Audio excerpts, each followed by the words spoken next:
Hello, everybody. Welcome along to the Rangers Rabble Friday phone-in. I hope everybody's well. I hope you're all doing good. I'm Martin and I'm joined by Mark and Graham tonight. Good evening, lads.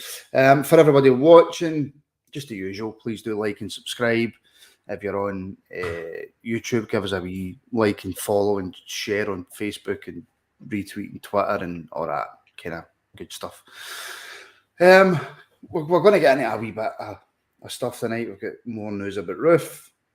We'll probably have a wee talk about the Champions League as well. And of course, we will be previewing the Aberdeen game tomorrow. But firstly, Graham, how are you?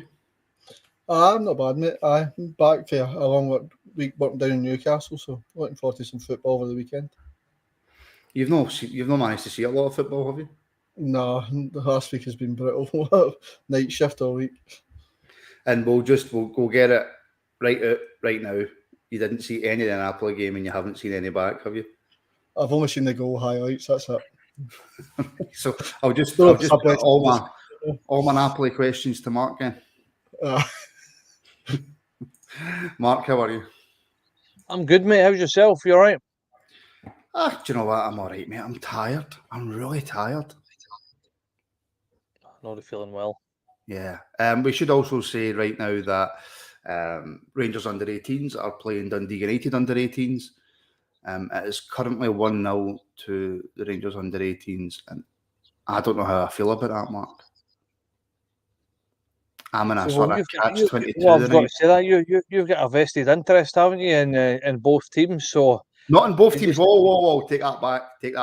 Don't say that out loud. I'll get my arse scalped. Well, am I telling lies? Am I telling lies? I said one player in a certain player. team. Yeah, but that's not family. Family comes first. That's what I'm saying.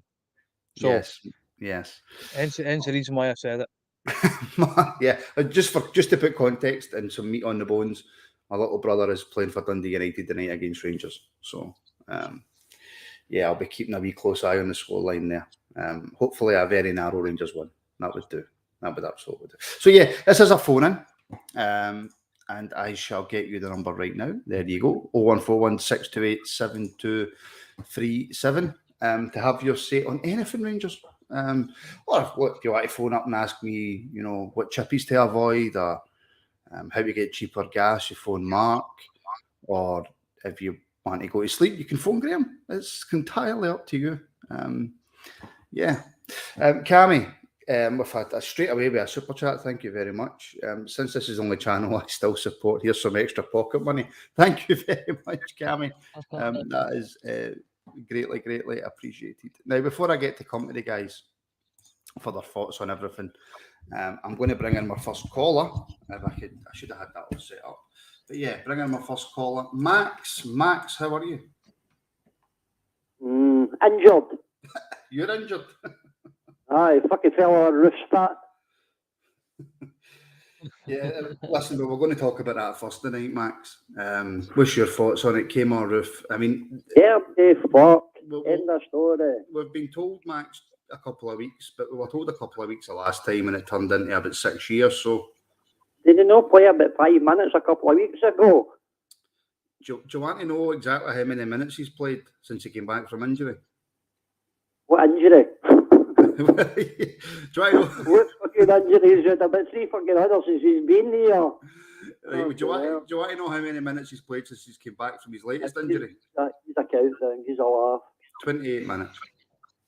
Fucking hell, man. If it fits, it lasts longer than that. There's plenty of things that we could say. I'm going to say something else, but my daughter's sitting aside me, so I'm watching my language. But I was going to say, you sound awfully posh tonight, Max. I'm half-eaten, mate. I'm eating a kebab now, and I'm kind of... Right. No, stop, Max. Stop. What's on the kebab? Oh, no, just order, mate, naan bread. I don't like any sauce or salad or that. Oh, Mark, I don't know if I'm loving that. I don't eat a lot of food because of my health. Anyway, I don't want to get into all that shit. Talking about the fit. Hey, so what would you like to talk about, Max? What's the script for the team tomorrow? Who's going on? Who's getting the young boys on, getting the rest of them to fuck? I'm sick of watching these clowns He's running about backsidey with his horseshoes and this and horseshoes that. Horseshoes belongs indoors. Don't fucking horses' feet. Well, it's nice to see that you're watching your language with your daughter sitting next to you. That's I'm trying to. That is him watching his language. Mark, the Mora, we were going to come to it later on, but Max has brought it up. So the Mora, does Gio change heavily, or does Gio just continue doing what he's been doing? I don't think he changes heavily. I think that he will stay very much with the kind of I'm saying tried and tested, but they've not really been doing it. But the problem is that this is Gio's fighting for his career here. He's fighting for his job. So he's not going to do anything that will jeopardise that. So he will play safe tomorrow. I'll put money in it. Play safe, Graham? I agree with what Mark said there, mate. I think what I want to see tomorrow will definitely not what Gio picked. I think he'll go with his safe picks for Arfield and Davis, and Barisic will probably come back in as well at left back. So I think it's going to be the standard 11 this season. It's kind of let us down performance-wise and some results as well.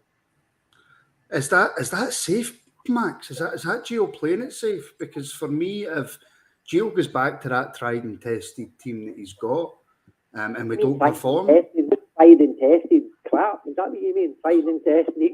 I'm trying to be level-headed, Max. Level-headed about Rangers. But Max, if Gio goes back to that and we don't perform and we get another draw or we win 1-0 and it's dross and he goes back to playing these same players, the fans aren't going to stop calling for his head. No, he's going to stop calling for his head now. Even if they win a barrel load of them, or his time's up. Time to go. He's not getting the best out of players. He's playing players injured. Mm-hmm. He's also having fitness levels are way, way below what they were last season. For a start, they could run 120 minutes, 3 games in a row last year. You know what I mean? And just you look at them now, it's they can stroll a bit. Champions League just strolling. The Champions League's been embarrassing, Max, isn't it? It's not our level, right? But at the same time, it's been worse than what I think any of us could have thought. Definitely. Couldn't get any more worse. What is it? Near enough a full team sitting in the treatment table. How are all these folk getting injured? Is it the new training regime, or what's going on? How are they all getting injured? I think it starts by the fact that we purchase injury-prone players. I don't. Well, Tom Lawrence wasn't injury-prone. I don't think he's ever been injured. I've followed him for a few years. I've never known him to be injured. Don't quote me on that. I'm not 100%, but he's been well. Who else is on the bench? On the treatment table, rather. My head's not working tonight, boys. It's a bit kind of foggle. No, it's fine. Graham, Max asked the question, why do we have so many players injured? Is it a mixture of injury-prone players with training maybe and just freak incidents, or is there something more going on in the background? I think it all goes back to the pre-season we've had, because when you look at the players, they don't look the same fitness levels that we were last season, like Max says. We were playing extra time, 2-3 games in space of 2 weeks and stuff like that, and high pressure games as well. And we were the better team in all the extra times. And I think it just goes back to we've not done the proper pre-season. And I think I keep on telling myself, I keep trying to figure out a reason why maybe there's a kind of step off his performances. And obviously losing the Europa League final is a big kind of disappointment. It'll probably affect the players as well. So I'm trying to think of maybe excuses for them, but obviously that can only go so much. A proper pre-season. Don't try and make excuses with Max. No, I know. No, I know. All right. No, that's not very nice. You're all only kidding, I assassinate you. That's a lot better. All right, Max, listen, thanks very much for the call, buddy. I appreciate it. All right, guys, thanks very much. All right, speak to you soon, buddy. Hey, boys. The injury thing, the news, a big worry. But listen, Graham, firstly came our Roofe. Well, as soon as I seen it coming out, I seen all the tweets for Rangers supporters. I don't know if they're just everything now with Rangers has just got us all hyped up and angrier, but there's a lot of Rangers fans out there going, no, that's enough now, that's it, finished. When you add up everything that's happened this season, results-wise, performance-wise, injuries, kind of the fans not getting communicated to very well either, it all adds up, and I think we've got the right to be angry and ask these questions. And when it comes to Roofe, I said it in one of the pods when he was coming back. I say the only thing that's guaranteed with him coming back is he's needed a new injury setback, and we've been proved right. So it reminds me so much of Daniel Sturridge at Liverpool. He was always kind of injured, and he would only come back playing when he was felt fully fit. And I think that's what Roofe. I think some of these injuries that he's had, I think possibly other players would play through. So again, kind of you're asking his commitment to the club as well. So there's a lot of answers that we should be getting about these injuries. Yeah, the communication for the club, I wish we had that. Curry Muncher, welcome to the show. How are you? Good evening, lads. How are you doing? Hearing your voice. Martin, you phone me every night. Don't even say that. Come on. What's on your mind? Yeah. Evening chat. How you all doing? You're having a good Friday. Not bad. Right. Quick question. See you, Tommy. Who's the character that's been standing up and being counted at Rangers right now? Mark? I think that's a trick question because I don't see anybody. I really don't. I'm struggling. I mean, I would say Cholak probably.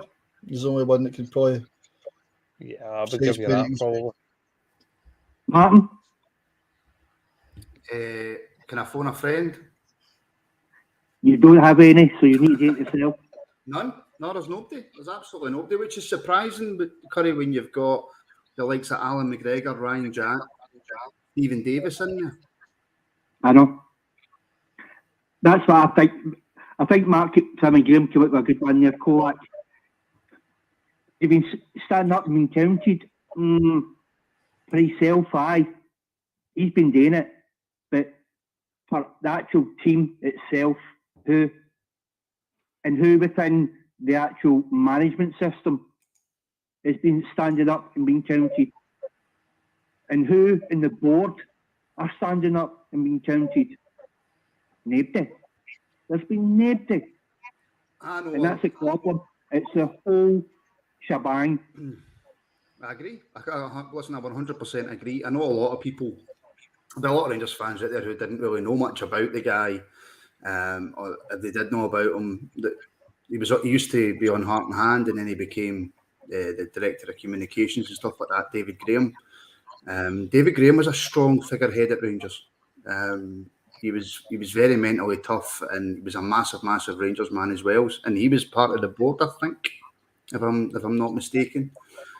So you had him in there, but Graham, what, Douglas Park?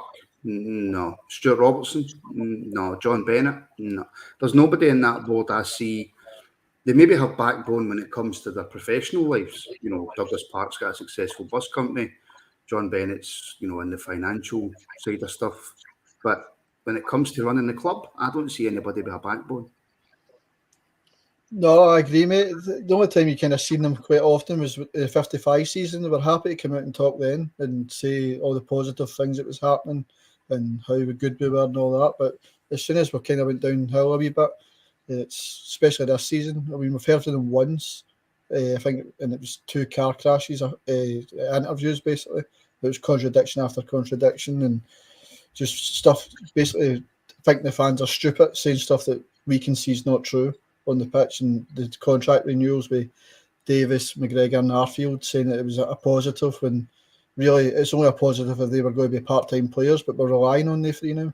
So I don't see any kind of football decisions getting made, because if you're being truthful, none of them are kind of football men. So, and Ross Wilson, he's meant to be the kind of one that makes the football decisions. He's been quiet. I don't think we've heard of him at all this season. then it's his decisions, signings and stuff like that as well, that's going to get a lot of anger at this AGM. This AGM is going to be so poisonous, Mark. Yeah, I think it's definitely going to come to a head, isn't it? This AGM, it's going to be, it's not going to be nice for the board. I know that for a certain. The fans and especially the shareholders, all these guys that have put their own hard-earned money into this club to buy shares, need answers and have been treated like absolute mugs for too long. This is all going to come to a head, and it's going to be quite explosive. I think that's probably my catchphrase word for that, because it's I can't see this being a smooth and everybody happy AGM, because I think there's a lot that I think they're going to surprise us with money wise and stuff like that I think is going to cause a bit of eruption. So it's not going to be fun, I don't think. Do you know what? See, when Dave King-Curry came out months ago and started having a go, there was a lot of fans, myself included, that went, calm down, Dave. You know, everything's all right. We're doing well, but I don't know, with everything that's going on in the silence for the board, I'm beginning to think, look, does Dave King know something that we don't? Well, King's he's a bit like a Marmite man, isn't he? Mm-hmm. Some people love him, some people hate him. But what I could ever take with King was he always took Rangers first. That's all he was interested in, was making sure that Rangers were the best that they could be. Since he went, I think that the board are interested in getting their money back that they put in with all these soft loans, and doing their best to not so much fill their own pockets, but make sure they're covered if anything goes wrong. The business dealings that they've been dealing with over the last 12 months have been absolute disgraceful. There's so many things that we could mention, and so many companies we've had dealings with, that we shouldn't even be touching with a barge pole. Now, I'm going to bring up an elephant in the room, and feel free to cut me off here, because a lot of people will probably totally disagree. But they just put out the other day there in Twitter that I've been dealing with a company called Stonewall. This company's been banned by people like Channel 4, BBC, the Human Rights, because of their political stance and their ethical standards on certain subjects. Now, I want to know whose bright idea is to bring that lot into Rangers, because I think it's an absolute bloody disgrace. Their policies that they say that they fight for, I totally agree with, but the way they go about their business, and it's been the last 2 years that it's shady as hell, and I don't want anything to do with that lot at Rangers, and I don't know why Rangers have actually been promoting this lot. I don't know what you guys think, or if you know anything about Stonewall. Firstly, and you'll understand why I have to say this, Curry, that they are your opinions. Aye, definitely. Aye, this is my opinion. Yeah. But you just, I don't know anything about them, and I don't want a wee chap at the door. So they are obviously not the opinions of the Rangers Rabble. Mark, I've never heard of this company. Near of a. I think Curry Muncher's got an inside track here, but no, never heard of them. Don't know anything about them. Sorry. Graham? What to do, guys? Right, go and have a wee look. Right. Mm-hmm. I'll let you tell me. So if you don't know anything, it's no fair to ask you what you think. I think some of the people in the chat will probably know about them. Mm-hmm. So I just think it's bad. But it's not just that, mate. I'll take away the Stonewall thing. It's all the other stuff. Travel companies. Yeah. Marketing, Timmy, for people. We're having to change their jumpers, their jerseys, because they've been defunct. I don't understand. The biggest one that got me, and I think got most of the Rangers fans, was their decision to play a friendly against that mob. Mm-hmm. That was a step too far. Me personally, right now, I will not spend another penny for any Rangers gear, anything to do with Rangers, until that board is ousted, because they do not have Rangers' best interest at heart. They've already proved that. Until Giovanni Bronkhorst has left the club and Ross Wilson has been left this club, because within 12 months they have destroyed everything about our club on and off the park.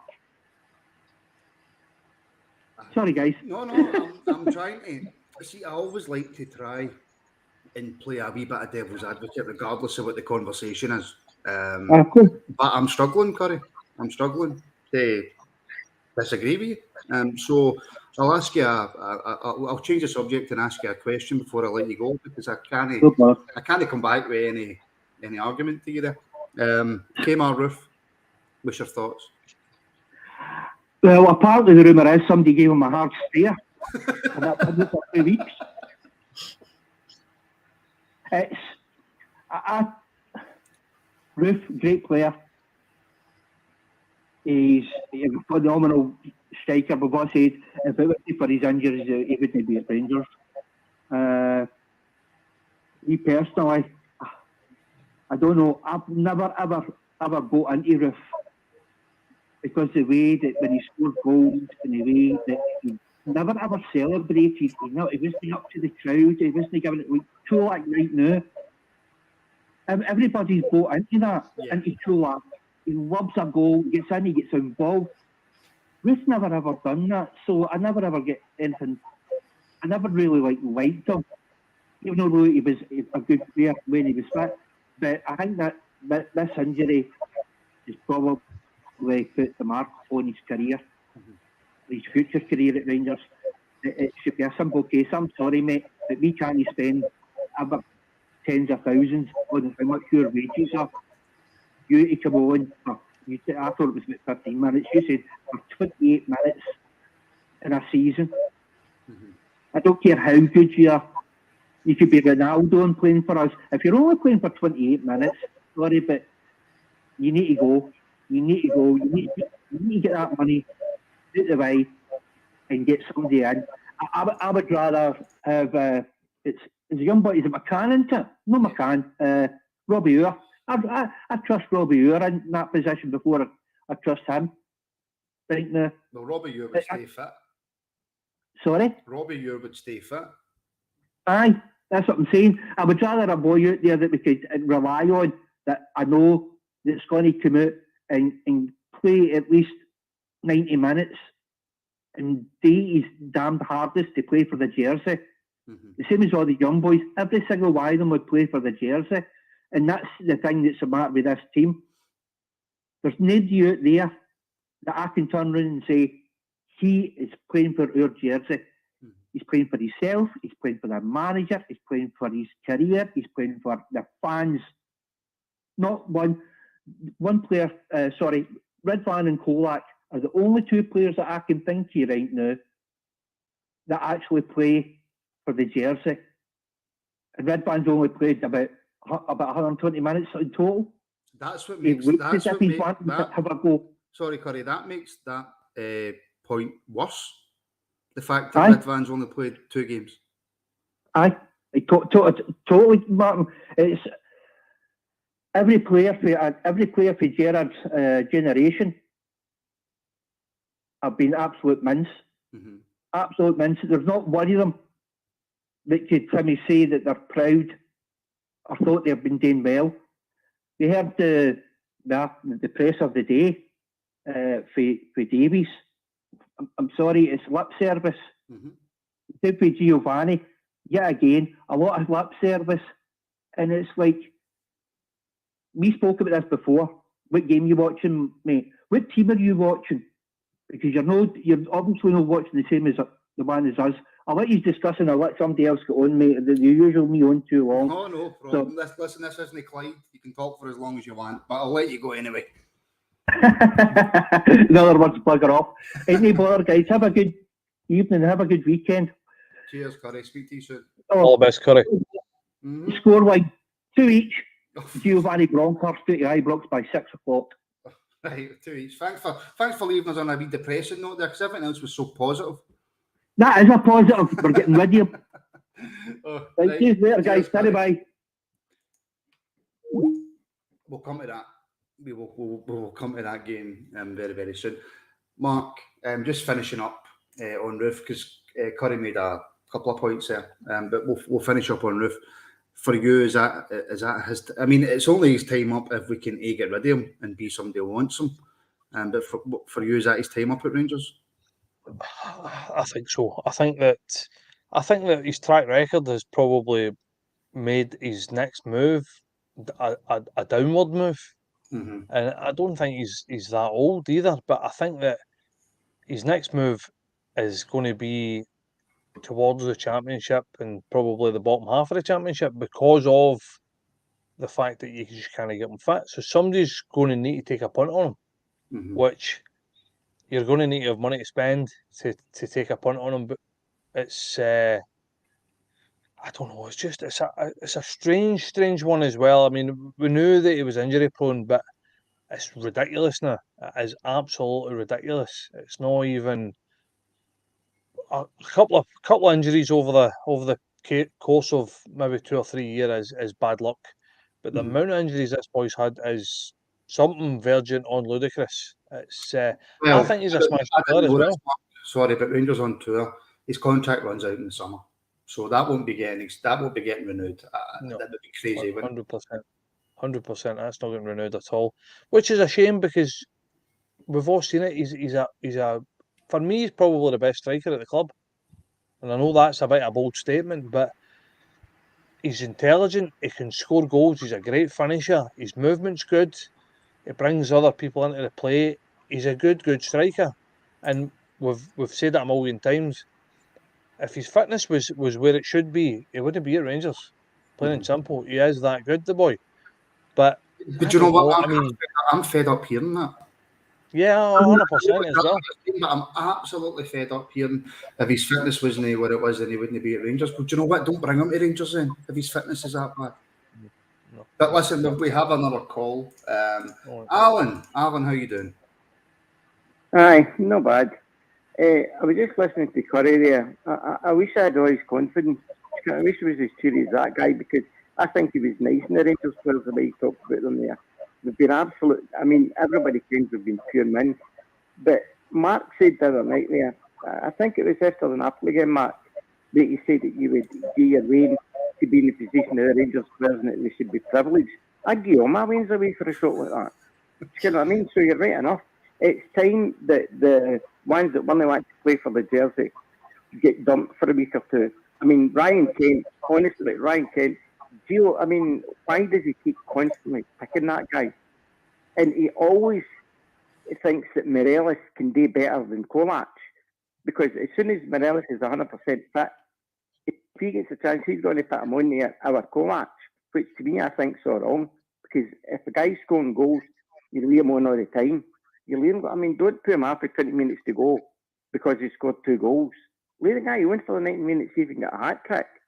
Do you know what I mean? The guy's there to score goals. To me, he's like Alan McCoy. He can look as if he's not done nothing for 5 or 10 minutes, but then he appears in the box and he's in the right place at the right time and the ball's in the back of the net.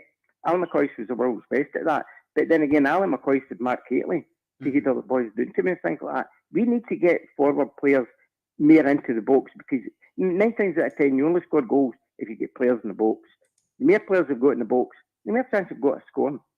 It's as simple as that. I mean, it's simple maths. I don't understand why Gio sticks rigidly to everything that he's doing.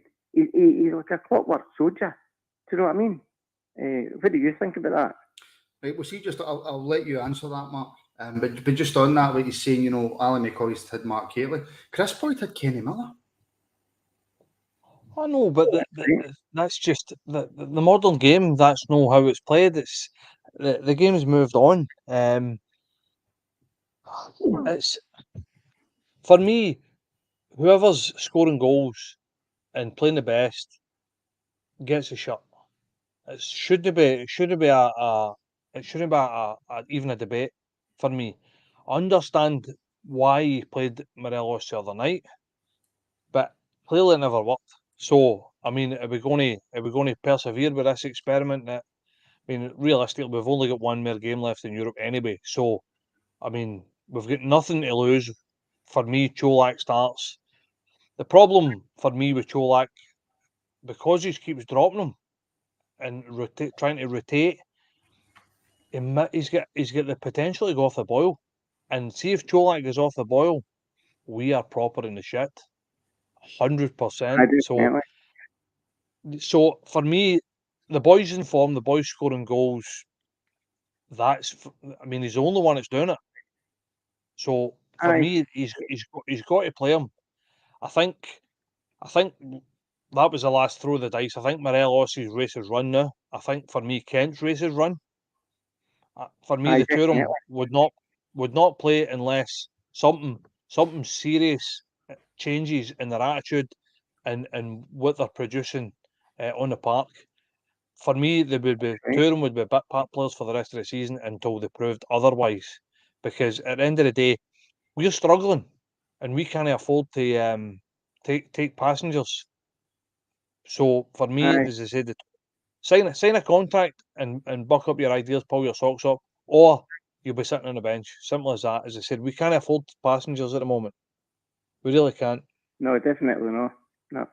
And another thing, too, you see, I'm a wee bit worried, you know. Do you know how we've said that we think our fitness levels has dropped this season, right, compared to last season? Seems to be we get to about 60, 65 minutes, then we fall away, right? Whereas last year we kept going for the 90 minutes.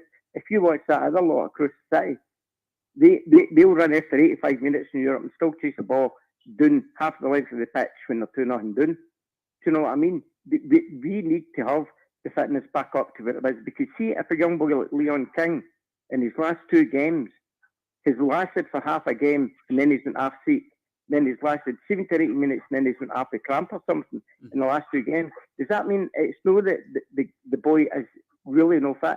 It's maybe a case of that it's the training that's making them not have the same energy. And that's what's blowing on me, because there was a player said earlier on in the season that they're starting to concentrate a bit more on ball work than fitness. That, I mean, really, the fitness should be the first thing there, because you really need to have everybody full of energy and no running energy after 65, 70 minutes. You can definitely see it. It's like two different teams. So I reckon Gio needs to get. In fact, he really shouldn't be here. Well, definitely not. Well, do you know, Graham's the kind of the training and stat man, if you like. And look, Graham Allen makes a good point. But do you know what worries me more, Graham, is that we're not chasing. We're not trying for 60, 65 minutes. We don't press, and we still look knackered after another.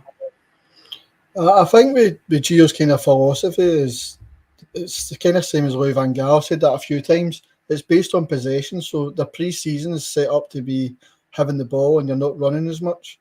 And I think that's what it comes down to. And I think that's why players are picking up these muscle injuries, because when they're trying to chase the game, like we've done quite a lot this year, and when you're playing high-intensity games in Europe, the muscles aren't ready for that because we've been not prepared in pre-season, and then in the league we're kind of got the possession most of the time, but we're not doing anything with it either.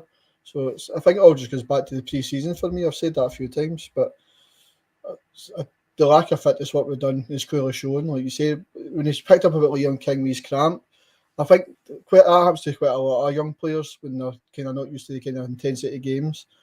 So I don't think it's really a fitness. I think it's just the kind of adrenaline and that, and then it kind of falls off, and that causes all that kind of stuff with young players. So hopefully it's not too bad for Leon, but I'd like to see him back in as soon as possible as well.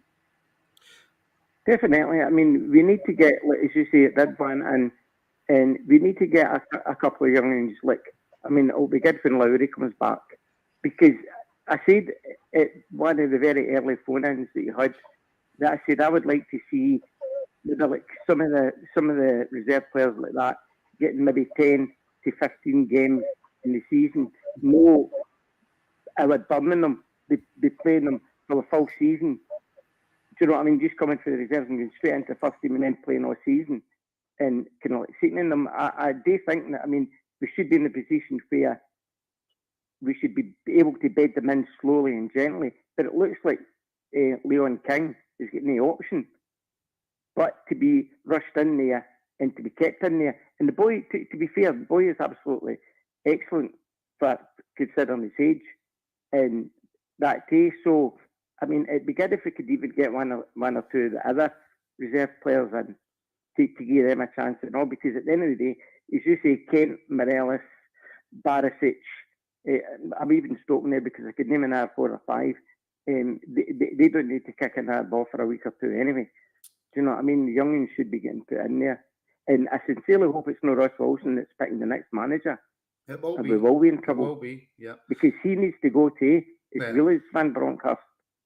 But see, Alan, the way that we have to try and think about it is, although most of the board, I know for a fact, are Rangers supporters and love the club, they're thinking about Rangers from a business point of view. They're not thinking about Rangers from a me and you point of view. So they're thinking, right, what does Ross Wilson bring? Does he bring enough positives? Does he bring enough financial positives for us to keep him? The same way Bisgrove, the same way everybody. So the board aren't looking at it purely from a fan's point of view and going, right, well, Gio's got us to the Champions League, so Gio's got us some money, so we'll stick with him. Because if we finish second, then he might get us into the Champions League next year. That's the way that the Rangers board are thinking. That's why so many people are angry. Oh, definitely. Aye. And I sincerely hope, for everybody's sake, that it does go all right at the moment, because I wouldn't like to for the league to be out the rest of them on. Because see, if you think about it, see the All Firm games. I mean, a lot of folk say, oh, don't go back to the All Firm games. But think about it. Celtic won the league with 93 points, right? We were sitting 4 points behind with 89, right? We were 3 points behind Celtic in that third Old Firm game when we beat 2-1 at Ibrox, right? See, if we had won that game instead of getting beat for it, Celtic would have had 90 points and we'd have had 92. Because we take the 3 points off Celtic, the 93 would be 90. And if we were second at 89 and you put those 3 points on, we'd have had 92. We'd have won the league for 2 points if we'd won that Old Firm game at Ibrox. But we get beat it. And folk don't seem to see that. To me, I would really, really make my top point being to gub Celtic, to be honest with you. Because if you beat them, that's half your battle. The issue you've got when you think like that, and I don't mean issue. That's no fair. I don't mean that, Alan. What I mean is when you say a point like that. Well, if we had beat Celtic in the first Old Firm game, had we beat Celtic in that Old Firm game, life changes. We could have dropped points somewhere else. We could have we could have lost a game that we drew. We could have drew a game that we won.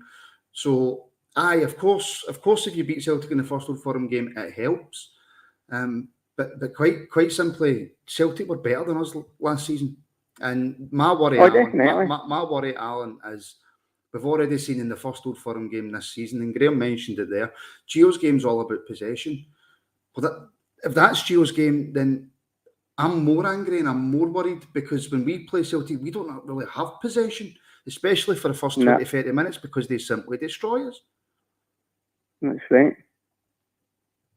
All right. So they've already beat us in the first Old Firm game, Alan. Right now as it sits, and it's a bit off yet, but right now as it sits, I mean, are you comfortable going into playing them again with this team and this manager? No, playing the way they are. The way they could play, I would have been, but no, definitely no. But Rangers are funny. That you'll surprise us. Do you know what I mean? I actually thought we would get a result against Napoli, because I thought, well, we can't keep being bad. We've got to have a good turn again. But it doesn't seem to be coming this time. And that's, which wouldn't be, you're right enough. I would be worried going into the next Old Firm game the way it is now. Definitely. I agree with 100%. Right, it's a worry, right enough. It certainly is. Alan, thank you very much for the call, buddy. Always no appreciated. Bother. Right, okay, look after yourself, boys, and catch you later on. All the best. Right. Oh, I cut him off a wee bit earlier. My apologies, Alan. If you're watching back, I didn't mean to cut you off so early there.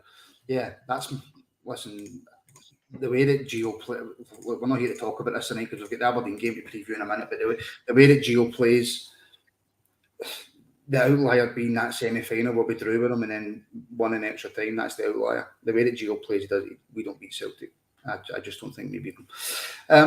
And all right, Graham didn't really see the game. the Napoli game, so we won't go into it, Mark. I'm a hyper reaction as well. So I want to just talk about two players, Mark. Firstly, Malik Tillman. Bit of enigma for me, right? Because I can see, well, I say I can see, I'm not a coach, it's just what I see, and I'm not bad at Football Manager, right? But I can see there's a player there, and I can see there's an excellent player there, Mark, but I just don't think the way that he plays is right for us. And this money that's supposedly ring-fenced for Tillman and Sands, who's the second player I want to talk about, we'll do that in a minute. I would be worried if we took that option. I think Tillman, as you can see, Tillman has got talent. I think he's a good football player. I think in the right side, he could be a great football player. But I think that he's a bit of a luxury at the moment. And I don't know whether it's how he's been told to play rather than how he actually plays. Because I'd seen clips on previous before he came here, and he was very much a player that tracked back and tackled and burst from midfield, and that doesn't really seem to be what he's doing. What it looks like is if he's been told, you stay in the number 9 position and float and try and make things happen and try and create. Nobody, I don't think anybody. Well, it doesn't look as if anybody's saying to him, "You need to remember your defensive side of the game." For me, is he better than Alex Lowry? No. So why are we persisting in playing Tillman and talking about spending $5 million on him when we've got arguably a better player sitting there? So for me, Tillman gets dropped at the weekend and Lowry gets a run of games because he's really the only kind of natural number 10 that we've got at the moment. So for me, that's... Sorry, Mark. No, sorry. I was going to put this point to you, Graham, as well, but RFC72 just brought it up. Is it possibly the way that Gio's asking him to play, Graham, that is perhaps why we're seeing this Tillman, or is it just that he's not suited to Scottish football, or is it just, again, a variety of reasons? I agree that there's definitely a player in there, and the clips I've seen from him, I agree with what Mark was saying. He looks as if he's kind of all-action player, but to be a wee bit on his defence, he needs players moving off him, because he's one of the players that likes to get the ball on his feet, touch it off and then go. How many people have we got that run beyond or are kind of fast players that we can play through balls to that's on for him? None. So that's affecting his game.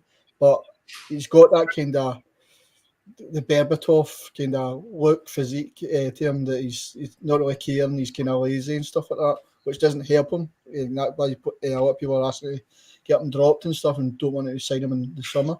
So I think he can do more, and I think that, like you say, that Gio's style is kind of hindering him a wee bit as well. And this is such a lazy question, right? And I apologise, but before I ask it, Mark, here's a phone, 01416287237, to have your view on anything Rangers related at all. If you want to get your point across, if you've heard something that we've said and you disagree, there's about a 99% chance of that. Then give us a phone, 01416287237. If you're watching on YouTube, give us a wee like and a subscribe. We're just edging closer to 7,000 subscribers, and we're getting about roughly 250 likes for every show that we do. So if you can get us up to 250 likes, then we can push on to 300, etc., etc. That would be fantastic. And if you fancy joining as a member and get up to between 2 and 4 shows a week, and we've got a wee interview coming out soon that will be available to members, and then it will be released on YouTube as well. You can, if you're watching on desktop, there's a join button below the screen there, I think. And there's also a link in the description for that as well. And follow us across all our socials, etc., etc. Right, Mark, time for this lazy question. Is it just that maybe he's a wee bit too smart footballing-wise, Tillman? Do you think he's maybe just a wee bit too ahead in the old football intelligence for some of our players? I hate to agree with you, Martin. I think you might just have something. I really do. I think this might be that kind of watershed moment when you've actually hit the nail on the head. Yeah, I think that's probably the case. I think Graham kind of touched on it as well, that he's used to players moving off him.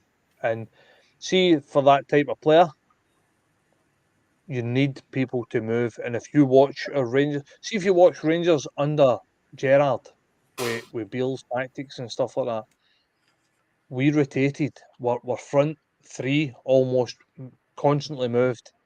And we all know it's hard to hit a moving target, but we are very, very static. Hence the reason why the other weekend we had 73 shots. 73 crosses. Excuse me. And we still never got anywhere because we're not moving. Movement creates movement and space. And you're probably right. If Tillman get in a side that everybody's moving, rotating, people actually wanting the ball and looking to try and express themselves and get into the game, then you're probably right. He probably might be a absolutely great player. But as I said, at the moment, I did see somebody's comment. Somebody's comment said that we're using tactics as an excuse for them to play that badly. That's not really what we're saying. What we're saying is that the tactics of Gio is making him look bad. I mean, for me as well, just kind of harping back and going off on a wee bit of tangent here, Anis Hadji suffered similarly by getting played in the right-hand side before he got injured under Gio. It made him look a worse player than he actually was. We've seen him. We've seen how good he is. I mean, I still don't know whether he's left-footed or right-footed, but that's a tactics thing.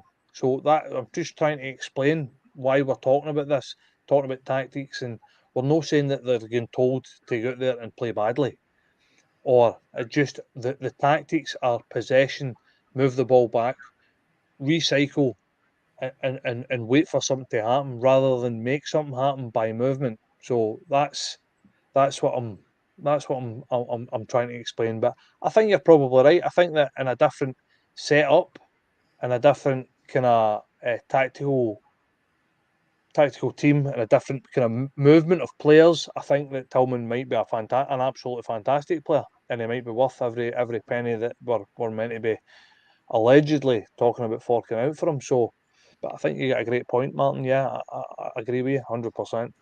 I could listen to anybody say you've got a great point, Martin, for as long as they're willing to say it. Lee Kirby became a YouTube member. Thank you very much, Lee. Thank you for the support, and I hope you enjoy the extra shows and stuff. I'm just going to, if you bear with me 1 wee second, bring in a caller ending 695. Hello, welcome to the Rabble. I was just want to phone out. I've been a Rangers supporter all my life, and I have never been so disgusted with watching a game Wednesday night and saying we're getting beat here. I want to turn it off after the first minute. So unless the person that's sitting here talking about tactics, I want people to fight for us. Fight as if it's our last breath. Could you just do a wee quick favour and turn the show off in the background? It's coming through. Yeah. Yeah. Right. Mm-hmm. There we go. Listen, you're not going to get any argument off of me. Graham, the players, how many times have we said it on reactions? We need these players to show more. We can say what we want about the manager, and we're right, and people are rightly criticising the manager, but at the end of the day, it's the players on that park and they're not showing enough. Yes, but I have never in my life, I've supported Rangers for 60 years, never wanted Rangers to get beat. But I want them to get beat tomorrow so we can get rid of Wilson, rid of Van Bronckhorst, rid of Kent, rid of Morelos. Because they don't want to play for us, right? Mm-hmm. So my point is, I have never been so disgusted in all my life with being a Rangers supporter. Now, I've seen bad teams. I've seen Rangers by Gregor Stevens when we were rotten. I used to go to Ibis when we had 4,000. And I'm sitting here watching that tonight, and these people, they're sitting here talking, but to me, they don't even look as though they're hurting. I think people show emotions in different ways. I don't think it necessarily means that people aren't hurting, but can I just ask you, do you think that 100% with the current board that we've got, that, and I disagree with you, I don't want us to lose, but I completely understand why you say that, but see if we did... No, I don't want us to lose, but I don't want to prevail something that's going to harm. No, Yeah, if you know what I'm meaning. I completely understand that. I get It's that. going to happen in 3 months' time, 4 months' time. How much more pain can we get put through? I understand that, but do you think this current board, just say we got beat tomorrow, right? Do you think that would then mean the end for Gio? Do you think the board would sack him if we get beat tomorrow? Because my worry is that they wouldn't. Well, they'll soon find out with Ibrox tomorrow. Yeah, they'll soon find out where the Rangers supporters are, whether or not they can't. 50,000 people are going to turn on their back and say, "Get rid of this. Get rid of Kent, who's an on-trier. Get rid of Morelos, and let's get us back Rangers." This is my point. Is it's diabolical, mate. Yeah, it really. I 100% agree with you. I 100% agree with you. What would you do tomorrow then, team selection wise? Would you Selection? complete Well, overhaul? obviously, McLaughlin did. I would actually play McCrory, because every time a ball gets put by McGregor, he just stuns. Yeah, he doesn't dive anymore. The boy Ridvan, I'd put him in. I'd put the boy Devine in. I'd put King in. I would put Lowry in. I would put McCann in and give it a go and see what they can do. If it can beat, we can beat. But it's not got any difference. Yeah, listen, I agree. There's not been a single caller on that I've disagreed with. I completely agree with you. Why not? I've seen Charlie McCann play for the B team. I've seen him play for the first team. He looks excellent. Lowry, if he's fit enough, if not, I would imagine Lowry would have to come on for the bench because he's just back from Was Lowry injury. on the bench the other night there? He was, but he's yeah. So if he's on the bench, so how can you not play him? If he's on the bench, he's fit enough to play. No. I get that.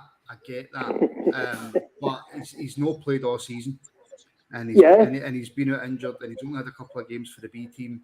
I would rather him get a good 30, 40 minutes off the bench rather than start. Or you could start him and give him the first half. Give him the first half. If it's not working, it's not working. But at least let's see what the boys got, right? Instead of playing the old Stephen Davis, the old Arfield.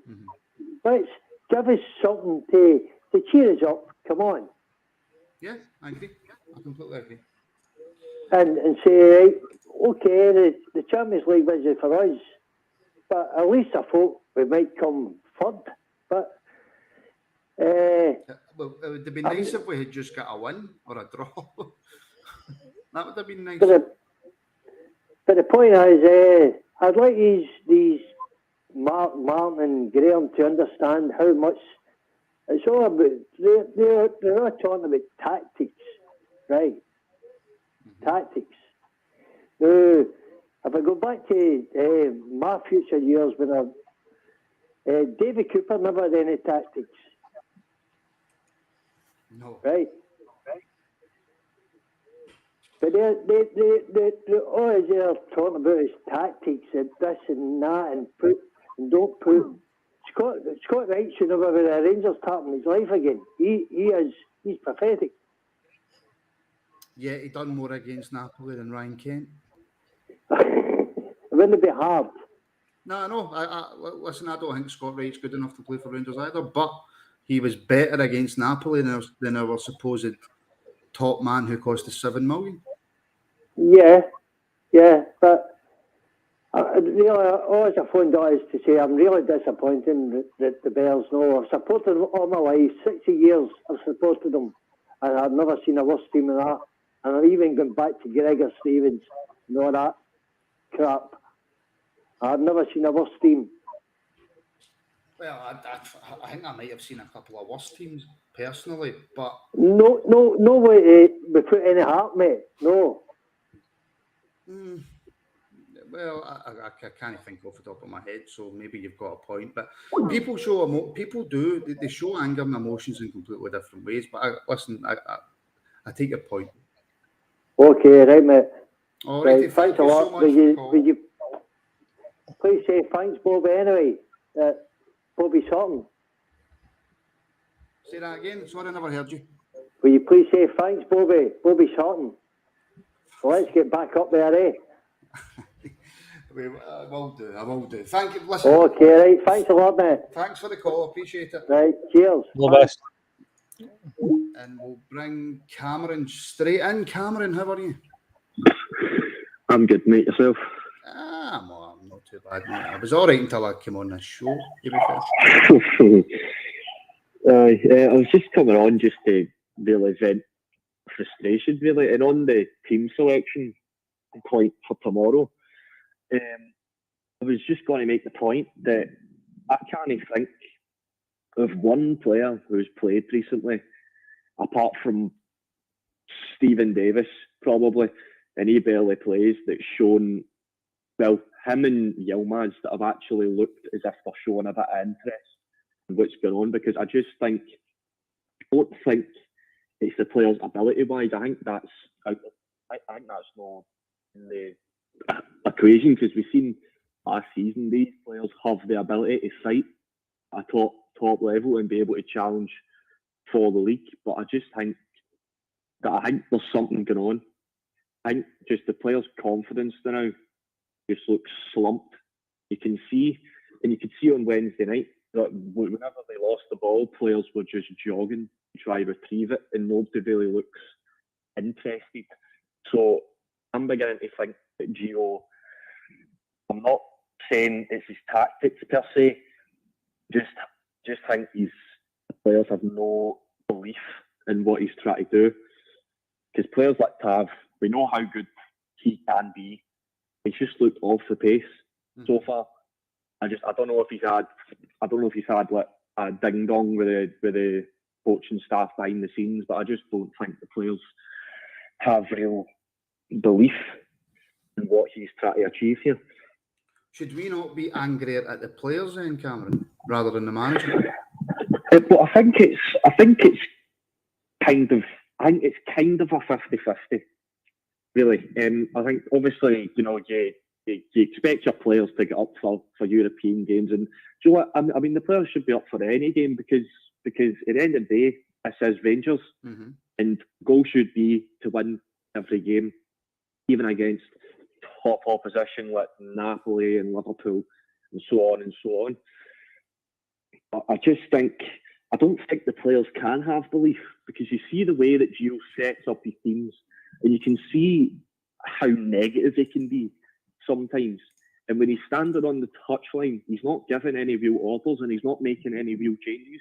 So you saw it against Livingston last weekend. He only changed things when we went 1-0 down. Do you know what I mean? It's like the way we played the second half, attacking everyone up the park, Sands and King.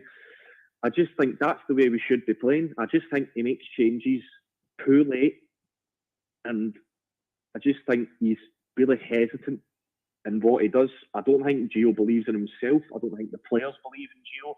I don't think the board believe in him. I just think if the board didn't believe in him, Cameron, if the board didn't believe in him, surely wouldn't he still be there? Well, that's the thing. I mean, we've all been calling for it. Well, I mean, the majority of the support have been calling for it. I think even the biggest Gio supporters have got to look now and say, right, well, these results recently have been unacceptable. I don't think we can deny that. It's like the standard of performances that his team are putting in, and the quality of the tactics that he's putting out are just dire.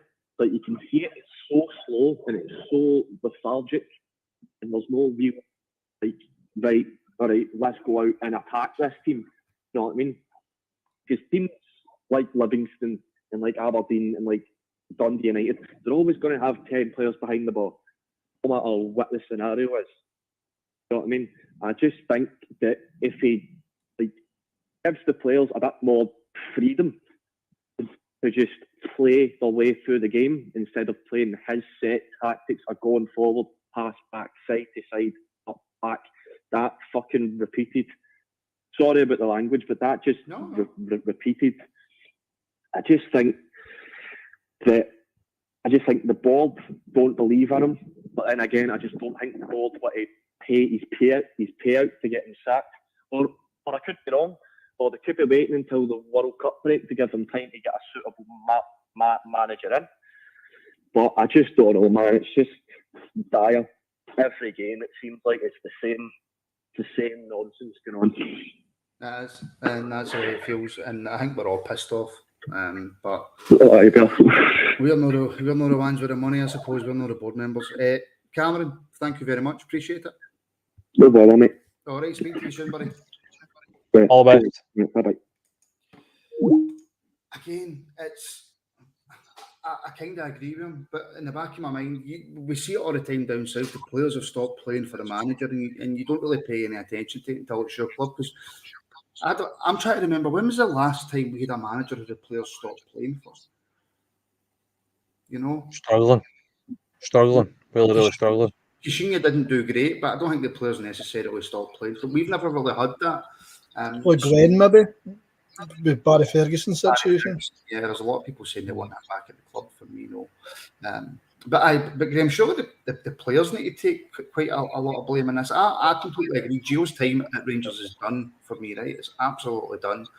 But so many people are saying that the players aren't playing for him. But you know what? Play for the shirt that you're wearing. Play for the money that's getting put into your bank account. Exactly, mate. I've never been fully like giving 100% blame to Gio. For me, it is split between everybody, like including Ross Wilson, the board, the players, everybody. Because there was a picture that was doing the rounds. I think it was the presser before the Napoli game. He Scott Arfield, and he just looked defeated. He's sitting there with his arms crossed, and stuff like that is. And we're expected to watch and listen to these press conferences when the players don't even look up for it at all. And then every player should be going out there playing, no matter if the tactics. You can have bad form, poor tactics, wrong decisions, wrong subs, but every player should be putting in 100% effort, and that's where they're letting themselves down. And if they think they're going to get a better club once leaving Rangers, then they're not doing anything about it, because they're not putting the performance to get the bigger clubs with more money to come and look for them, to sign them up. So it's on them as well as Gio. Yeah, there's not a single player in that Rangers first team now that goes to a decent team in England. For me, not a single one. Mark, Aberdeen tomorrow. Are you worried?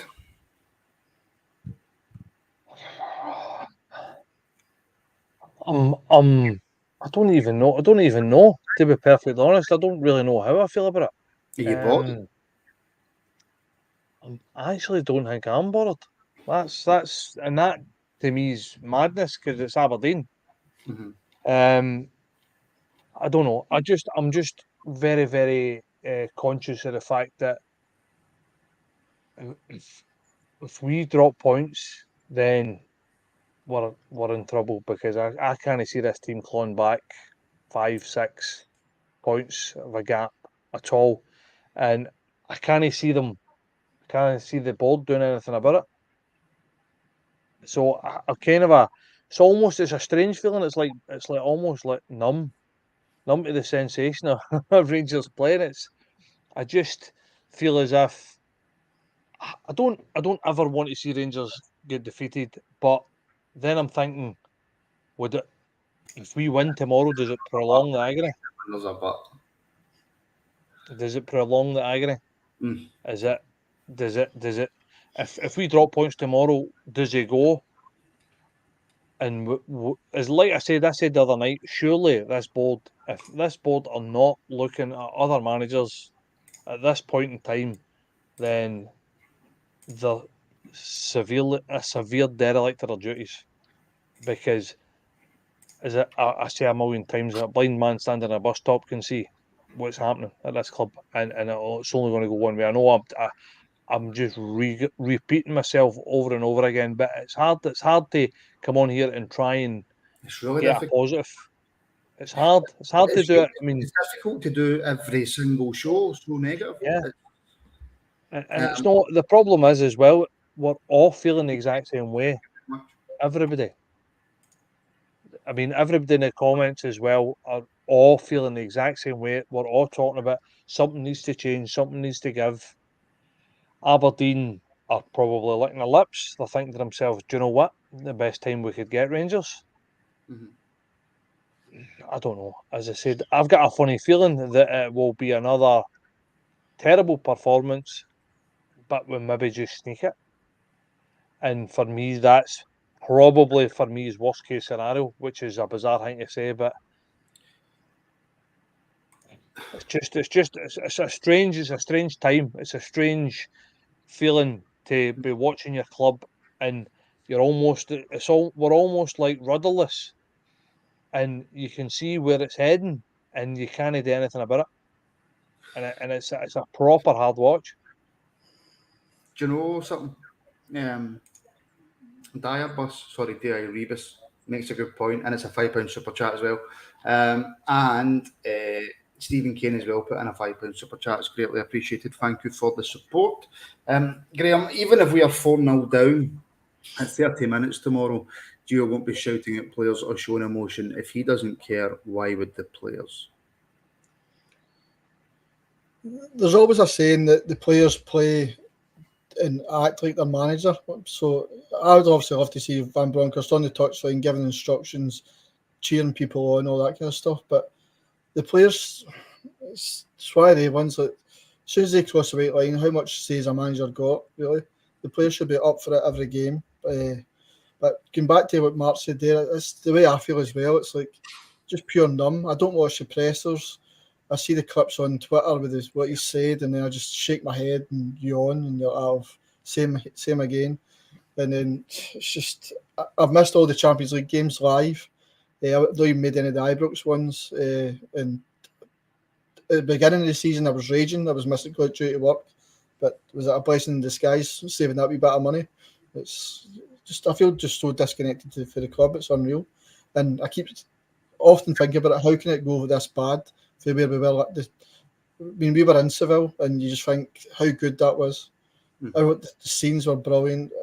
Everybody was loving Rangers, loving life, and it's just that's for a short space of time. You just wonder what's happened, and I think if the board are going to make a decision, they're not going to do it now. I think they'll wait till the last game's played before the World Cup, and then they'll make it if they're going to make it. They're not going to do it now, but it's just something needs to change, and there's too many things that need to be changed. There'll be small steps, I think. Well, I don't watch the press conferences either anymore, and we probably should do in this, to be fair. But I struggle. I really struggle to watch Gio's press conferences. But we do have another caller ending 334. Welcome to the Rabble. Hello, how are you doing? Not bad. How are you? Not too bad. I'm actually going to be, I wouldn't say controversial, right? But I'm going to actually defend Gio. Oh. I'm going to defend Gio.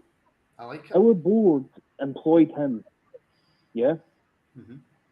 Our board must have done their homework, and they must have realised how he played, his philosophy, his tactics, and his style. Right? So if they're doing that, why aren't me giving him players to play that style? Yeah? Why aren't me giving him, maybe, let's just say we signed 7 players in the summer. Why don't we say, Gio, you go and pick 3 or 4? You know what I mean? Bring in your enforcers, bring in players that you know can play your style, because why not? Mm-hmm. And this whole get rid of Gio and get somebody else in, this board's going to get rid of Gio, bring somebody else in, and then sign players for him. You know what I mean? Oh, listen, I get it. But the only thing I would say back to you there is, surely in the contract negotiations when they were bringing Gio in, Gio would have been made well aware of the transfer policy at Rangers. And also on top of that, the players that have been brought in for Gio, whether they're Gio's players or not, we are not playing in a way that suits the players that we have. And surely as a manager, you've got to then put your philosophy to one side and go, right, I don't have the players to play the way that I want to play. And the way that I want to play certainly doesn't suit Scottish football, as we've seen for the drubbings that we've took off Celtic. So surely Gio's got to then look at the way he plays and try and change something. But the board signed Gio knowing how he plays. Why wouldn't the board sign someone that would be more suited to the players than Gio? You know what I mean? That's why Ross Wilson has to take it. They know how he plays. He's obviously won trophies as a manager before. at Feyenoord, for example, he won the league and other trophies and just domestic success in general. So we've got the squad of players, right? We know how they play, we know how they act, we know blah, blah, blah, blah. We should have signed a manager that was going to get these players playing the way we know they can play. Gio isn't that guy. So if you're going to bring Gio in, you've got to bring in players that can play for Gio. You know what I mean? I can't get past that. I can't get past this board bringing this man in when they know how he plays, but then sign players that just uninterested to the get-go. You know what I mean? It's just like, right, you've just shot yourself in the foot. You've got to sign players that can play for the manager that you employed. Even if Gio doesn't get to sign his own players, right? Let's just say he agreed on what happens in terms of transfer business. Surely Gio has confidence in the board to sign players that suits him. Surely. Like, come on. You know what I mean? Is that not like a total given? Mark, I'll let you come back in on that.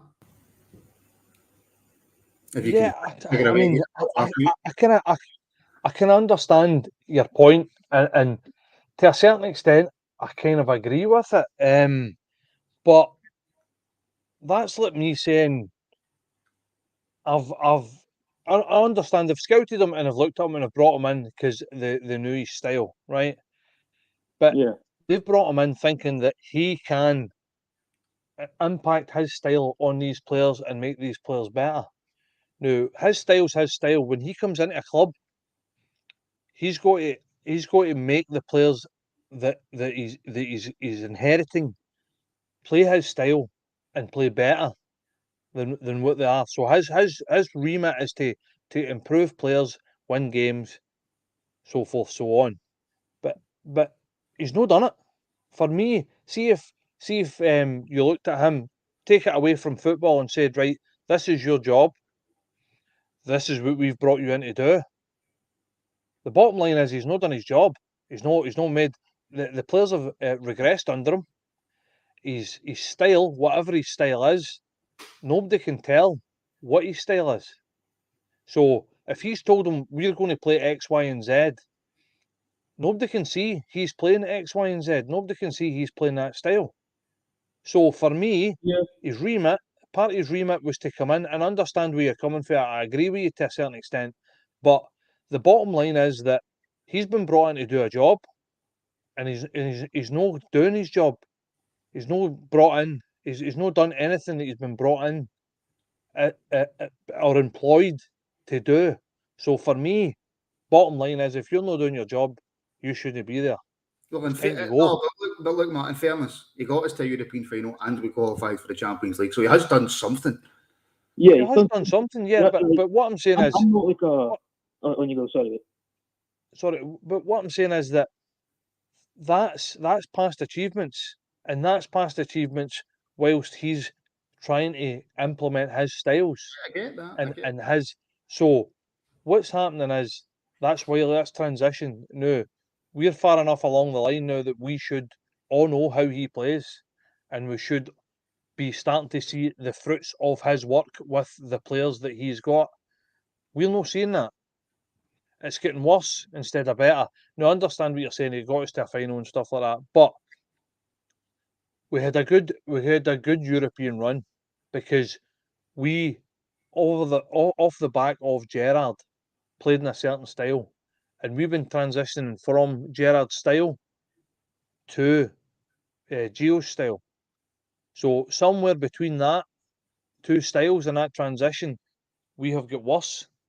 So for me, that's him not doing his job properly, because we should be transitioning to his style and getting better because we are now playing his style. He's our new manager. He's our new philosophy. That's not what's happening. What's happening is we are getting worse. We're getting look at our European style from when he started to our European style now that he's here, and he's had what, a year under his belt, best part of a year under his belt. So for me, that's two different ways of playing football, and I can't see a style. I don't know if anybody else can see a style, but so for me, we've regressed. We've got worse from playing in Europe last year to what we're doing just now. So if you're working and you're based on figures, and your figures are dropping, then you're not doing your job properly, so you shouldn't be here. If we're going to think about it as a job, and as he's been brought in to do a job, and they knew what he was going to do when they brought him in. So for me, he's not doing his job right. He's got to go. Simple as that. We're regressing. We're getting worse. Right. I get it, but we'll let the caller come back in. Yeah.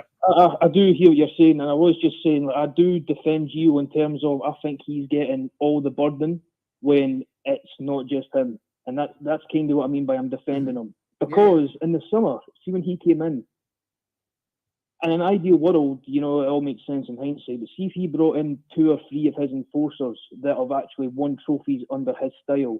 They came into the squad, right, and said, look, lads, we've won under this style. We've won trophies and leagues under this style. Trust us, we can make it work, and we're evidence of that. But right now, he's in a squad full of people that just have no idea of his style, of his philosophy and stuff. I kind of understand his philosophy. I see a lot of people saying they don't understand it. I've looked at them a lot. Obviously, I watch every game. We drop back, we keep the ball, and I think we want to drag teams up the park, especially this low block Scottish game. Drag them up the park and then catch them on that transition. When they come forward, we go forward and try and find the gaps. I think that's his philosophy. And I see that. I do see it. That's why I am defending him. But I just feel like the board have let him down. I think the board have brought him in. Right, Gio, come in, blah, blah, blah, blah. We're going to give you 2 transfer windows. But let's be honest, he's not signed these players. Even in January, we bring in 2 players on loan. He never signed them. You know what I mean? Nope. At least bring in a couple of players that have actually won trophies under Gio. So at least he's not on his own. He's got players in there that can say to this squad, look, we've won trophies under this manager, and we're going to show you how to do it. But right now, I feel like he's the only man there. And you see it in his interviews after games. He's not saying what he wants to say. I think he's trying to keep this sinking ship together with superglue. And I kind of feel bad for him for some reason. I don't know what it is. I just do. Can I ask you? Can I just ask you? See, you're just while you're talking about his philosophy. I get what you're saying. I still don't really know what it is. But does the way that Gio plays and does the way that Gio want to play, does that work against Celtic?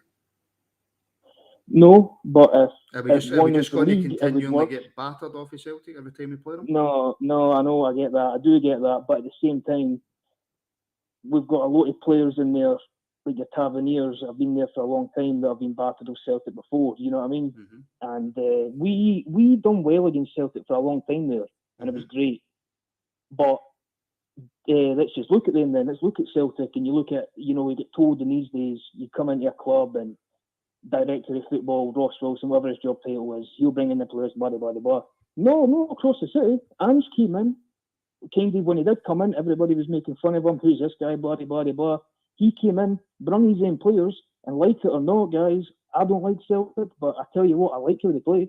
I'll tell you that right now. I like how they play. They play good football because their board signed a manager and then signed players that manager plays. You know what I mean? We've not done that with Gio. We bring in a manager that plays a certain way and just signed a bunch of bloody random players from all over the world. Yeah. Here you go, Gio, make it work. Oh, it's not working. Get him out. Then what? Bring in somebody else, and then they're just going to sign a bunch of random players to fit his. You know what I mean? Come on. Which is why if Gio goes, Ross Wilson has to follow. That is on the table, but then I think if that happens, this season's a write-off. If that's what if we're going to write this season off and go for it next season, fair enough. But if you get rid of both of them this season, just be Celtic the title right now. That's pretty much how that goes, isn't it? I don't think there's any way of winning 56 if they get rid of both of those guys. Can we win the league? Can we win the league right now with Gio on this team? Are we good enough? Right this very moment in time, I think everybody would say no. But what I will say is, I didn't think we were going to get to the Europa League final last year. You know what I mean? I didn't think we were going to get there. So you never ever know what happens in football. VAR's very, very new. I watched that Celtic Hearts game, and VAR was just absolutely massive in that game. You never know. Imagine an Old Firm comes along the line and we get a VAR late decision for us, and Christ, it's 1 point. And you know, you never know what happens. I hear what you're saying. I'm just trying to find the tiny bit of positivity in all this negativity, if that makes sense. Yes. It's easy to blame Gio, but I really think it's deeper than that, guys. I think if we just sack him, bring somebody else in, sack Ross Wilson, bring somebody else in, is it going to get any better or is it going to get worse? In my opinion, I think it would get worse. I think we've got to give Gio till January. Give him till January, please. And if it really is as bad as it is now, then fair enough. If it goes to 6 points, 7 points behind, then I'll be on the bandwagon. But right now, I really blame the board and this summer's transfer window over Gio. I really do. I feel sorry for the guy. I think he's trying to be a professional in a really unprofessional situation. And that's just how I feel. Personally, that's how I feel. The only issue you've got with this season, when you say give them to January, is there's only 4 games left until the World Cup. You know what I mean? So it's not a regular season. It's not a normal season. It's not a regular season. But look, no, I love the positivity. I love people with different opinions, because if we all had the same opinions, it would be extremely boring. I never got your name, caller. I hate calling people caller. Robert. Robert, there you go. I'll keep that safe. Hey, Robert. Well, my name. I'm in the comments sometimes. Tell me, is your surname Robertson? No, Fawcett. FAWCETT. Because Robert Robertson's my favourite name. No, listen, unfortunately not. Thank you very much for the call, and make sure you phone in again. No problem, I will do, right? But just to look at a wee bit of positivity again, it's no Gio's fault. Again, it's no good, but there's other people to blame before him. That's my main point. Good man. Thank you so much. Appreciate it. Catch you guys. Catch you. Cheers. I love it when people have different opinions, and it's nice to get a bit of positivity, or maybe not so much positivity, but just a different view. Liam Dempsey, new channel member, thank you so much, Liam. Appreciate it. And again, I hope you enjoy the extra content as well. Right, Graham, Aberdeen. I've spoke to Mark about it a wee bit. I'll speak to you. Should we be worried going into this game tomorrow in terms of the recent performances against a team who always want to beat us? I'm a wee bit worried, I must admit, but I'm hoping, because the players should know it's Aberdeen, what they like when they play us, so I hope there's a wee bit of fighting right for the start, basically. But what I want to see and what I think we'll see is two different things. I'd love to see, like people were saying about Lowry, but just a team that kind of gets me excited and kind of looking forward to the game and the build-up, rather than just being negative going into it, because nobody likes that, basically. But I think, because it's Aberdeen, I think it's a good game for us because it is Aberdeen. The players should know, and hopefully this is the kickstart that we need. Because if there's no fight against Aberdeen, then we're a lot worse than what we're thinking now. And to be fair, Mark, I don't think Aberdeen have picked up a wee bit under Goodwin. I think Goodwin's a decent manager, to be fair, not, my favourite person of all time, but he's a decent manager. And after a horrible performance and result against Livingston at Ibrox, probably couldn't have asked for a worse game, apart from maybe Aberdeen away. Well, yeah, I mean that's probably the only saving grace that is at Ibrox. But even at that, it doesn't look as if we have got a good performance against a half decent side in us. I don't know. It's going to be a difficult game. I think they'll come with their tails up, and I think they might play into our hands by thinking they can go at us. So, as I said, I don't think there's ever really a good team for a good time to get Aberdeen, but I don't know. I'm trying to find positives. I'm struggling, but no, I think it's going to be a hard game, and I think I've got a very, very funny feeling we're probably going to drop points. I think a draw is probably going to be what the best we're going to get at it. Well, Mark, let's be honest. Aberdeen are coming tomorrow with confidence that they can beat us. Yeah. They've been playing well. They've been scoring goals as well. So, but I don't know. As I said, there's just this team doesn't fill me full of confidence, and this is a problem. And I think that I've said it before as well. I think Gio's second guessing every decision he makes now. But to get the fans up and get the fans on board, majority of the fans listening to most of us guys on here and listening to a lot of the guys in the comments, a lot of us are advocating for go with youth. Now, if he goes with youth, the fans are going to get up for it. Mhm. So, for me, it's a better hand that he's going to be holding, rather than just going with these old tried and tested, your Arfields and everybody go when they see the team sheet. So, at least if they go with youth, they're going to have the fans behind them, and these young boys play without fear. Do you know? I don't know how you fix it. Do you know? I'll take this to you, Graham, right? Because I know that you watch a lot of the youth games and stuff. I was a big advocate for, get King in the team, get Lowry in the team, get McCann in the team. And Scott Kerr said, they have a couple of poor performances and the fans will get in their back. And I says, no, they won't. No, they won't. It's young boys, they're coming through the academy, blah, blah, blah. The amount of stick that I seen Leon King take on Twitter was unbelievable, by the way. For a young boy that had been thrown in against one of the best teams in Europe, right? Napoli right now are one of the best teams in Europe. He's 18. He's barely played any games, and he was getting absolute stick. So, going against what Mark says, which isn't necessarily what I believe, but I'll put the point to you anyway, is that if you're Gio and you're a manager and you know things aren't going well, is it a good idea to throw youth in? When I say I'd like to see some young players play, I don't mean like a team full of them. So I think you've got the experience to kind of even it out. But like you were saying, with King, I thought it was disgraceful, some of the tweets I'd seen about him. Mm-hmm. I'm a big believer in like the kind of Ajax system and developing young players. And you're not going to develop young players when our fans react like that. Actually, sometimes it makes me ashamed to be a Rangers fan the way some of our fans react to stuff like that. But so I'd like to see, like, if King's fit, I'd like to see him play Lowry and McCann. So I'm only asking for 3. I'm not asking for like Lovelace to come straight in and Robbie Eure to come in and Divine and stuff like that. I'm only asking for 3 who we've seen can play well in the first team, have been performing well at B team level and in the UEFA Youth League as well. So that's all I'm asking for. And I think there needs to be a mentality change with our fans because, like I said there, I was actually ashamed of some of the tweets I was reading. There's been plenty of examples. Benfica have been playing a young boy at centre half, Antonio Silva.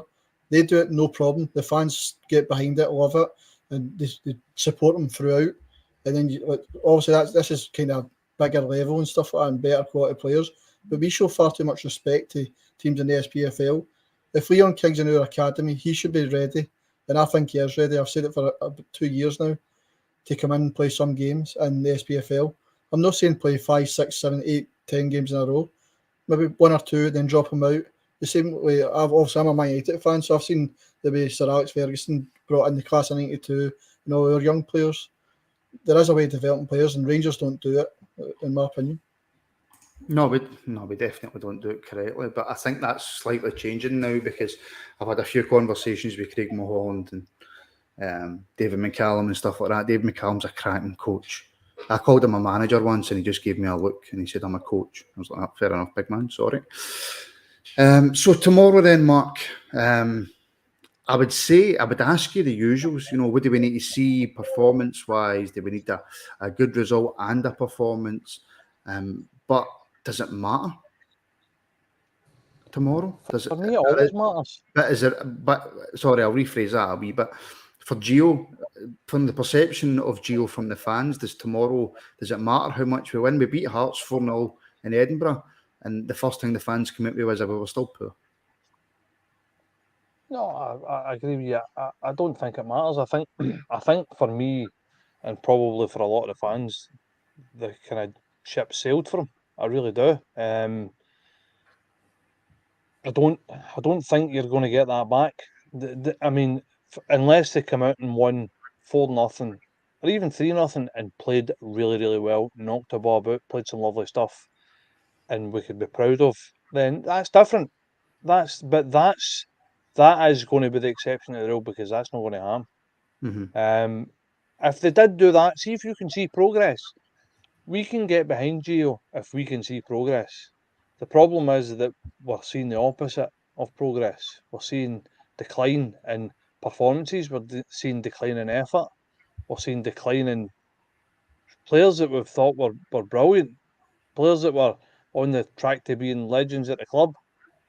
So, if they come out and they play really, really well, we score a few goals, then that's different. But we know it's not going to happen. We know that this is going to, and do you know what? That is going to be Aberdeen's game plan. Aberdeen's game plan is going to come and frustrate and kick the ball out and make it messy and try and rough us up.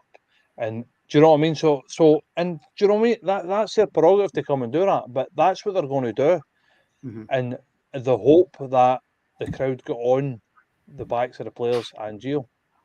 So for me, it's a hiding to nothing. I think no matter what he does, I think the fans are no longer with him, and I think it's inevitable. Yeah. Just an update. Rangers under-18s defeated Dundee United's under-18s 4-1 at Gussie Park in Dundee. Did your brother score? No, he did not score. No. So I'll give him a wee phone later on. I think he's coming over tomorrow, so I'll speak to him tomorrow. Yeah, so predictions for tomorrow. Yeah. Oh, in fact, before that, because I do realise we've been on for an hour and a half now, so I will let you go to your bed at some point. Cholak's got to come back in tomorrow, hasn't he? I was going to have a conversation about Morelos, but we don't have the time. But it's got to be the big man up front. I got to be for me. I'm Morelos' biggest fan, but I can't give you a reason why he should start ahead of Cholak tomorrow. The only worry, I asked that question, Mark, and then I said the only worry. I still don't think, and the big man scored, is it 6 goals in 14 games or 13 games? I still don't think we play to anywhere near his strengths. I think you're 100% right. We don't. I think it's he's been carrying this team single-handedly. Let's face it. And we're still not playing to how we should be playing. But he's got to start. For me, he's got to start. The boy's in form. He's scoring goals. No matter what, he's got to start. Simple as that. And just finally on the team selection, Graham. In goals, McGregor did not cover himself in glory. He's not really all season. John McLaughlin had that horrendous performance against them. Is it time McCrory gets a wee chance? I think it's time, but I'm going to use, I think it was Ross that said that you couldn't make a first choice keeper between the three of them. But I think we can't do anything worse than give Robbie his chance. If we're giving him a new contract, then the other two don't deserve the first jersey, so I'll give him a chance.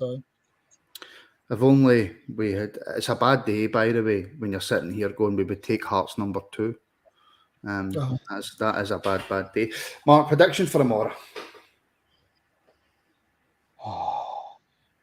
Prediction for tomorrow. I'm going to go 1-1. Cholak to score. Graham? I'm going to go a nervy 1-0 win. But I would accept a 1-0 win if we played outstanding. I don't really need the goals. It's more about performance for me. I want to see a change that gives me a wee bit of excitement. So I'd take a 1-0 win if we played like that, but I think it'll be a nervy 1-0 win. And I'm going to go Cholak. 3-2 Rangers. And I'm going to go Arfield for the first goal because I think he'll play Arfield. And Arfield does always, I mean, he popped up with a goal against Liverpool. Not that it done us any good in the end, but he does tend to pop up with some goals. But I'm going to go 3-2 because I just, defensively, I'm just no keen on us now.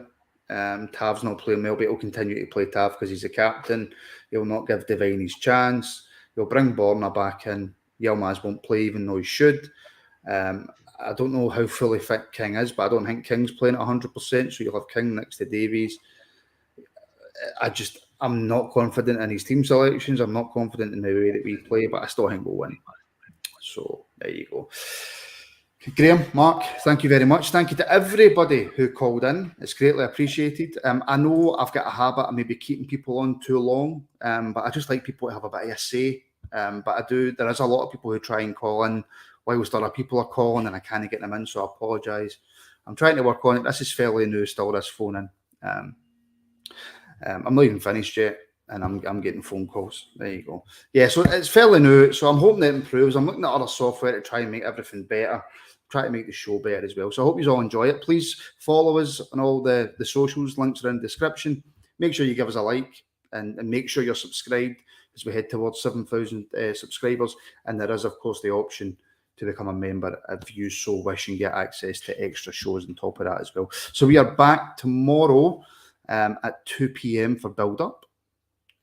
We will then have a wee half-time analysis, and we'll be back for reaction as well. And then on Sunday, you've got Rabble Sundays, which is one of our member shows as well. And yes, Jer's loyal. I am looking into a new intro. I promise I'm looking into a new intro. Bye, everyone from the South Wales Loyal. We need to go and do a show in Wales soon. But yeah, so thank you everybody for tuning in, and hopefully we'll see every single one of you watching back tomorrow at 2 p.m. Thank you.